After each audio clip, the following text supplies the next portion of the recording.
તો દહેગામના પૂર્વ ધારાસભ્યના પતિને દહેગામની કોર્ટે 2 વર્ષની સજા ફટકારી છે। ભૂપેન્દ્રસિંહ ખુમાદસિંહ રાઠોડ અને વિશ્વજીતસિંહ ભૂપેન્દ્રસિંહ સિસોદિયા દહેગામ પોલીસ સ્ટેશન ખાતે ડી સ્ટાફની ઓફિસમાં જઈને ફરજ પરના સ્ટાફને કહ્યું હતું કે આરોપીઓના આગોતરા જામીન હોવા છતાં કેમ છોડ્યા નથી તેમ કહી સરકારી કામમાં રૂકાવટ કરવા અને ભૂપેન્દ્રસિંહ રાઠોડે ઉશ્કેરાઈ જઈ પોલીસ કર્મચારીને મુક્કો મારી ગાળો આપી હોવા છતાં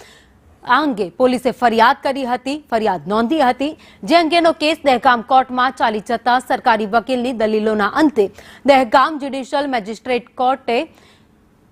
ચુકાદો આપ્યો છે, જેમાં ભૂપેન્દ્રસિંહ રાઠોડને 2 વર્ષની સખત કેદ અને 1000નો દંડ ફટકારવામાં આવ્યો છે।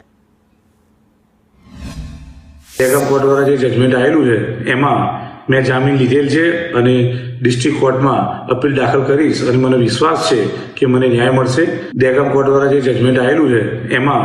મેં જામીન લીધેલ છે અને ડિસ્ટ્રિક્ટ કોર્ટમાં અપીલ દાખલ કરીશ અને મને વિશ્વાસ છે કે મને ન્યાય મળશે।